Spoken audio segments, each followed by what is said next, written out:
Aujourd'hui, on voit que l'on épouse des jeunes filles, on célèbre les mariages sous des tentes.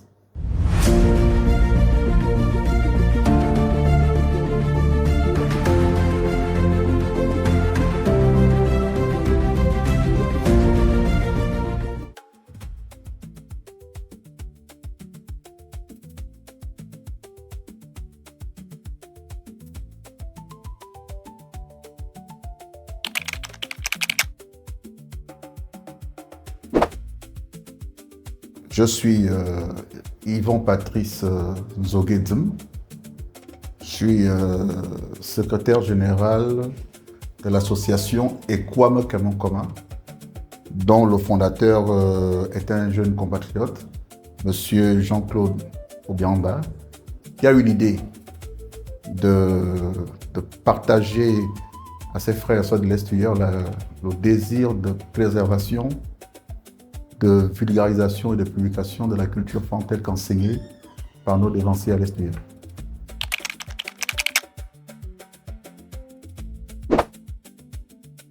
L'hommage fond a ceci de particulier qu'en dehors du mariage, il n'y a pas de clan.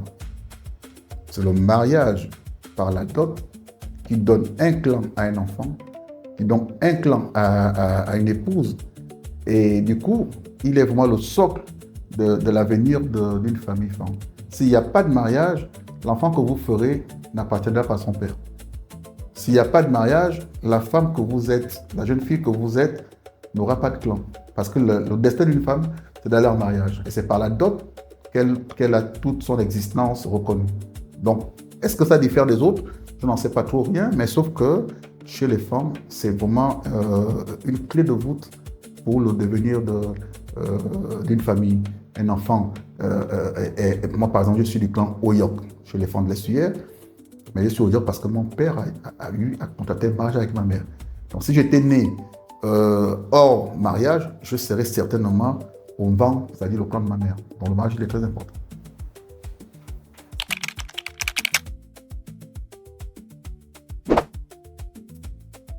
Alors, nous venons de parler du mariage et de l'importance de la dot, mais la partie la plus importante lors d'une célébration d'un mariage, c'est la remise de la dot. Parce que c'est la remise de la dot qui permet à ce que la jeune fille parte de chez son père, qu'elle traverse, qu'elle laisse sa famille pour rejoindre la famille de son futur mari ou de son mari. Donc, s'il n'y a pas de dot, il n'y a pas de mariage. Et s'il y a la dot, même s'il n'y a pas d'autres cérémonies autour, le mariage est bouclé. D'ailleurs, par le passé, ça se passait entre deux familles dans un salon. Et puis, lorsque la dot est posée, l'affaire est réglée.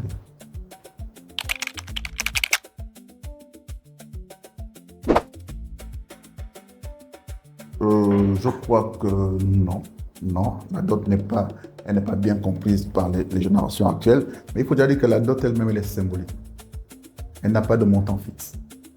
Et aujourd'hui, les jeunes générations la considèrent comme un défi. Si ma sœur est allée en mariage à 1,5 million, il faut que moi je sois épousé à 3 millions. Il faudrait que si je suis épousé à 500 000, mais c'est le propre pour ma famille. En fait, la dot, c'était pas ça. La dot, elle n'est pas bien comprise parce que la dot, c'est pas l'argent. La dot, ce sont les outils qui accompagnent la cérémonie ou qui viennent bien avant l'argent, notamment les outils de fer, les outils de machette, de hache, de peau, de paille. C'est ça la dot au départ. Et puis l'argent est venu compléter tout cet arsenal-là. Mais c'est dans la dot elle-même, parce que chez nous on dit un swabiki. Un soie, c'est la dot. Mais cette dot, elle est comment? Elle est en fer. Qui, comme le fer, donc ce sont les machettes, la métallurgie lourde. Avant même c'était le marteau et l'enclume. Aujourd'hui ça évolue.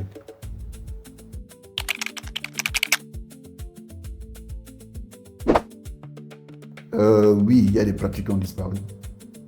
Parce qu'aujourd'hui, on voit que l'on épouse des jeunes filles, on célèbre les mariages sous des tentes. Dans le passé, faire un mariage sous la tente, c'est comme si vous venez de faire un mariage dans la cour à ciel ouvert. C'était pas comme ça avant. Avant, ça se faisait dans un corps de garde ou dans un salon qu'on appelle une ganza. Et puis les deux familles étaient à l'intérieur.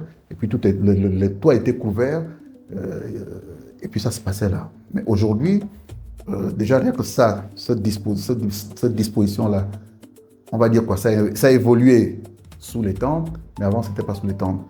Et puis, il y a beaucoup de choses qu'on a épousées avec le contact d'autres communautés, notamment les SUR, nous les font, mais que nos parents n'avaient pas, par exemple. Donc, du coup, peut-être que vous aurez capté quelque chose dans le rythme qui a disparu ou qui a évolué, mais je vous réponds comme ça de façon générique. Oui, il y a des choses qui ont disparu, heureusement ou malheureusement, parce qu'avant également, il y avait une forme de mariage qu'on appelait le kidnapping. C'est-à-dire que les parents ne s'asseyent pas, votre prétendant vous prenait, comme si vous allez faire une balade, et puis vous amenez chez ses parents, et puis on joue au tam-tam, on disait qu'il amène une femme, et puis il est marié, et quand vos parents vous cherchent, ils font une délégation, ils vont en force chez les parents de votre ami pour dire vous avez notre fille, ou vous nous la rendez, ou vous l'épousez tout de suite. Et puis eux, ils sortaient avec tout ce qu'ils avaient préparé parce qu'ils savaient que les autres allaient arriver. Donc ils sortaient avec toute une dot préparée qu'on remettait. Après qu'ils aient payé l'amende du non-respect de la fille d'autrui qu'on a kidnappée comme ça. Ça s'appelait Abom. Ça a complètement disparu aujourd'hui. Est-ce que c'était bien? Est-ce que c'était mal? Mais ça a disparu. Et selon vous, c'était bien ou mal? Alors, on disait souvent que Abom, c'était un mariage de jeunes. Parce que par le passé, vous ne prenez pas la fille d'autrui et l'amenez chez vous. Donc, c'était vraiment une offense terrible. Ça pouvait créer des guerres entre familles. Alors, comme les jeunes ne connaissaient pas souvent très la coutume, ils prenaient la fille d'autrui, ils allaient dormir. Et puis les parents cherchaient. Et puis tout de suite, le père du jeune homme qui l'a fait est obligé d'épouser cette fille, séance tenante. Or, aujourd'hui, vous allez même en stage, comme vous dites chez vos petits amis, sans que ça n'émeuve personne. Mais avant, ce n'était pas possible. Est-ce que c'est bien ou mal? Je vous renvoie la question.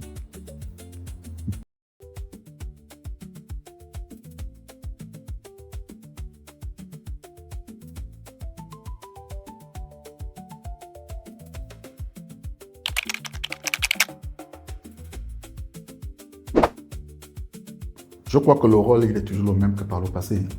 C'est peut-être l'environnement qui a changé, c'est peut-être l'évolution de la ville qui a changé, c'est peut-être le fait qu'aujourd'hui, il y a quelque chose qui s'installe, mais qui n'était pas possible il y a 10 ans, 20 ans, 30 ans, 40 ans en arrière.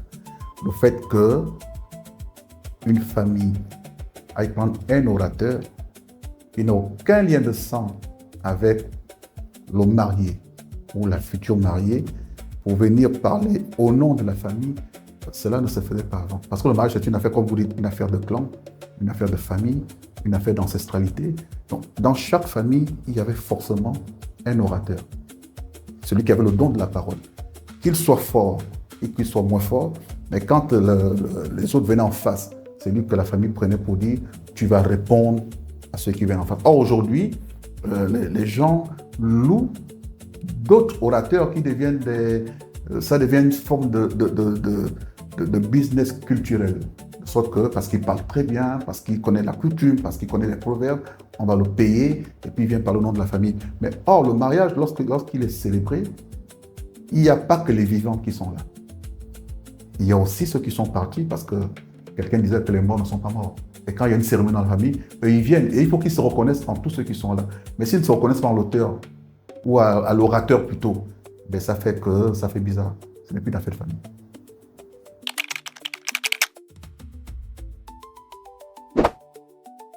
Les familles ont encore de l'influence. Parce qu'au-delà de tout ce qu'on veut, c'est un père qui donne sa fille en mariage. Peu importe tout le dispositif qui est autour, le père est toujours là pour donner sa fille en mariage. C'est un père qui va épouser une femme pour son fils. Donc à partir de cet instant-là déjà, à partir de ce postulat, les familles ont beaucoup d'importance.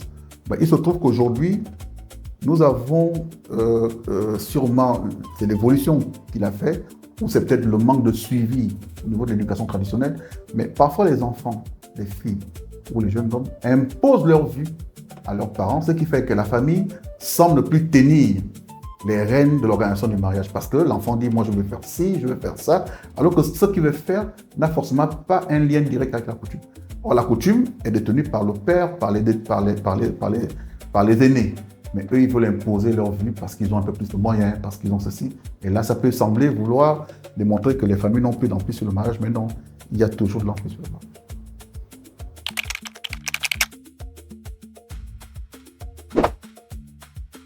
Oui, le divorce est culturellement acquis dans le mariage traditionnel parce qu'on ne va pas en mariage pour mourir. On ne va pas en mariage, on va en mariage parce que c'est une bonne chose, parce que c'est une bénédiction.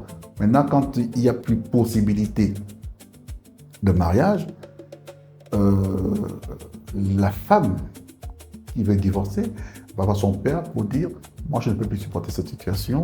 Vous avez une dot que vous avez contactée auprès de cette famille. Il faut les appeler pour que remboursement soit fait. » À partir de cet instant, le beau-père, le père de la fille, ou celui qui peut être reconnu comme tel, convoque son homologue d'en face pour lui dire bon, « Moi, j'ai un souci ici, j'ai votre dot et j'ai votre femme. Je ne peux pas avoir les deux. On fait comment ?» Donc, à partir de cet instant-là, s'il n'y a plus possibilité d'arrangement, parce que la première des choses, ce n'est pas de séparer ce qui a été uni par les familles, c'est d'abord de faire des concessions, c'est de discuter pour essayer d'arranger. Mais si ça ne passe pas, on fait ce qu'on appelle le décompte de la dot. Ça veut dire quoi? Ça veut dire que c'est pas parce que vous avez épousé ma fille à 1,5 million que lorsque vous allez vous séparer que je vais vous rendre 1,5 million. Non, parce que tout le temps qu'elle a passé chez vous, elle a aussi produit. Vous avez utilisé. Donc c'est sûr que celle que vous me rendez là, elle n'est pas revenue telle qu'elle est partie. Donc il y a de la valeur. Et là, il y a un échange. Par exemple, il y a eu telle chose chez vous. Je suis venu en tant que beau-père. J'ai amené ça. Donc du coup, moi, je prélève ça ici. Et vous aussi. Et puis parfois, sur 1 million, il peut rester 50 000. Et on vous dit, voilà votre dot. C'est pourquoi ce n'est pas souvent conseillé. Mais oui, il arrive que les familles se séparent. Et ça peut se passer ainsi. Ou bien, pour éviter tout problème, on prend la dot, on va chez le chef du village, on dépose la dot, et c'est lui qui convoque toutes les deux parties, et puis il joue un peu à l'arbitre ou au juge de cette affaire. Voilà.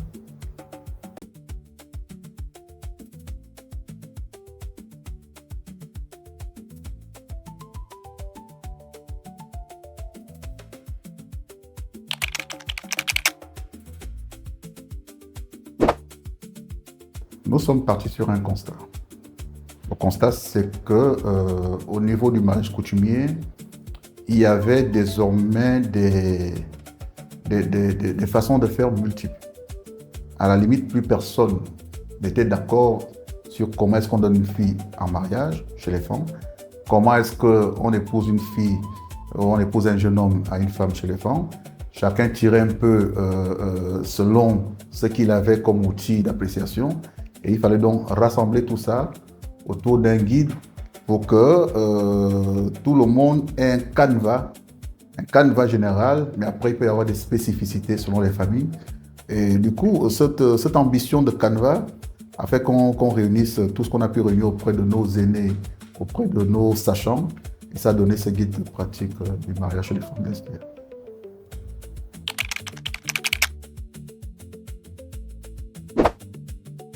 Déjà par rapport au mariage coutumier et également par rapport à la culture elle-même. Parce que le mariage coutumier est un pan de la culture femme, tout comme l'organisation des retraites de deuil, tout comme le veuvage. Il y a beaucoup de choses comme ça. Mais nous avons pris conscience parce que nous constatons que nous sommes la dernière génération qui aujourd'hui maîtrise un peu le femme. Et on est inquiet pour l'avenir parce qu'on se dit qu'après nous, nos enfants qui, dans nos foyers, ne parlent que français, risquaient de perdre ce savoir ancestral. Et cette prise de conscience nous a amené, plutôt que d'être dans l'oralité, mais nous a amené également à l'écriture, pour qu'au moins l'écriture reste, parce que les paroles s'envolent.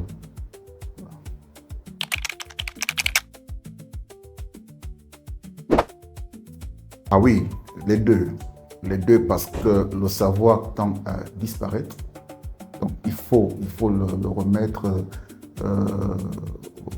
à la disposition du plus grand nombre et également effectivement corriger certaines pratiques qui pouvaient suranner ou détériorer la pratique authentique du mariage chez les femmes lesbiennes, dans les deux.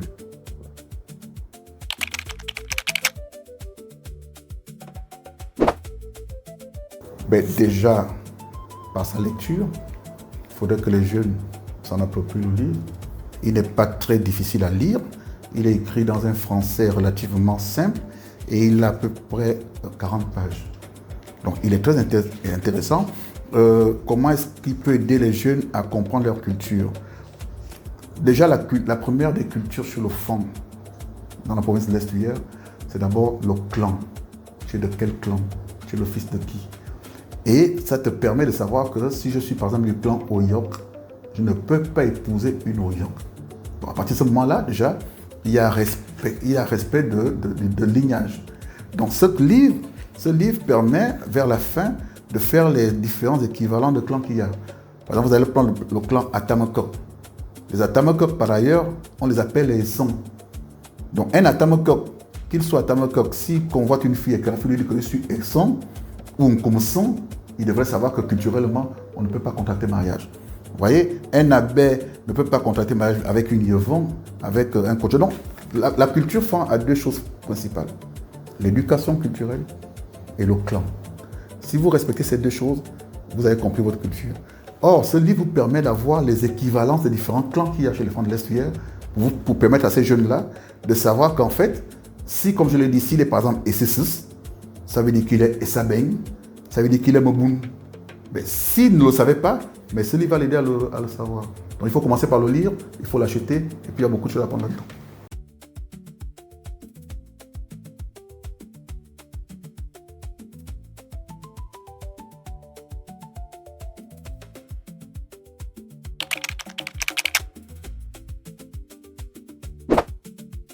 Je dirais tout simplement que la culture, qu'elle soit femme ou qu'elle soit d'une autre ethnie dans le Gabon, tend à disparaître. Parce que les choses vont très vite avec les réseaux sociaux. Déjà, on n'a pas fini avec la compréhension des réseaux sociaux qu'on est maintenant dans l'intelligence artificielle. Donc si quelqu'un pour quelqu'un qui est pressé, si je dois lui dire quelque chose en une fois, c'est de dire la culture est ce qui reste lorsqu'on a tout oublié ou lorsqu'on est assailli par des pressions extérieures ou des pressions intellectuelles extérieures. Donc la seule chose, c'est de lire le livre et puis de comprendre sa culture.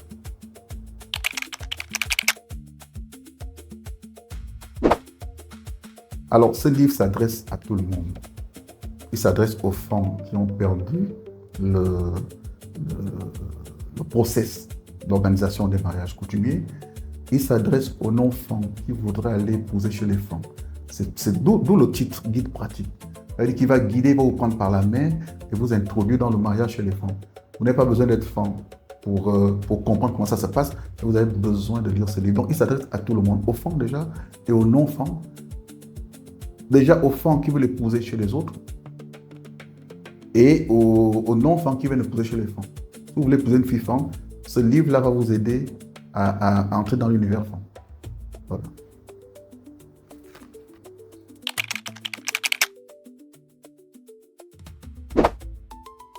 Aux éditions Ntsam. Ensuite, appelez les responsables de l'association Makemon Koma, notamment le secrétaire général qui répond au 077 32 40 93, qui est d'ailleurs à la 4e de lecture. Donc ces numéros sont là, le mail de l'association est également là, makemonkoma@gmail.com. Au niveau de l'association, nous pouvons également nous en procurer et le mettre à disposition. Alors ce livre, il est à la modique somme de 7000 francs. Le montant est symbolique, mais le savoir qu'il y a à l'intérieur n'a pas de prix. Merci.